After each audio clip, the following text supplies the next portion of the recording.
ಇಲ್ಲ, ನಾನು ಇನ್ನೂ ಭೇಟಿ ಮಾಡಿಲ್ಲ ಅವ್ರನ್ನ. ಭೇಟಿ ಮಾಡೋದಕ್ಕೆ ಸಮಯ ಕೇಳ್ತೇನೆ ಅವ್ರಿಗೆ ಯಾವ ಉದ್ದೇಶಕ್ಕೆ ನಾವು ಮಾಡಬೇಕು ಅಂತ ಇದ್ದು ಅನ್ನೋದನ್ನ ಅವರಿಗೆ ವಿವರಣೆ ಮಾಡ್ತೀನಿ.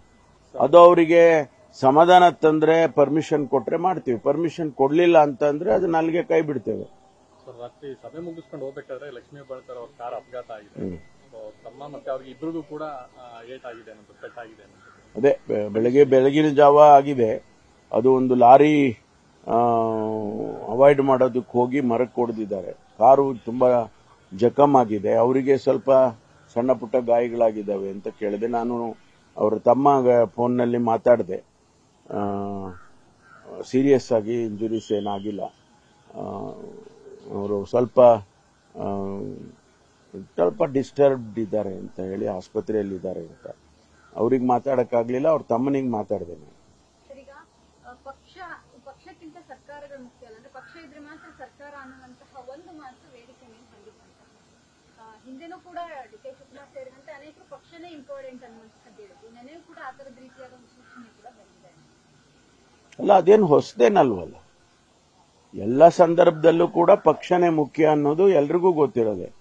ಅದೇನು ಹೊಸದಿಲ್ಲ. ಅದನ್ನು ಮತ್ತೆ ಒಂದ್ಸಾರಿ ಪುನರುಚ್ಚಾರ ಮಾಡಿದ್ದಾರೆ ಜನರಲ್ ಸೆಕ್ರೆಟರಿ ಅವರು. ಪಕ್ಷ ಮುಖ್ಯ, party is very important, not the power ಅನ್ನೋ ಮಾತನ್ನ ಹೊಸದಾಗಿ ಏನು ಅವರೇನು ಹೇಳಿಲ್ಲ. ಅದು ಮೊದಲಿಂದಾನೂ ಇದೆ. ಅದು ನಾನು ಕೂಡ ಅದಕ್ಕೆ ಒಪ್ತೇನೆ. ಪಕ್ಷನೇ ಮುಖ್ಯ ನಮಗೆ. ಪಕ್ಷ ಇದ್ರೇನೆ ಪಾರ್ಟಿ ಅಧಿಕಾರಕ್ಕೆ ಬರಕ್ಕೆ ಆಗುತ್ತೆ. ಅದರಿಂದ ಪಕ್ಷ ಮುಖ್ಯ ಅನ್ನೋದನ್ನ ನಾನು ಕೂಡ ಒಪ್ತೀನಿ.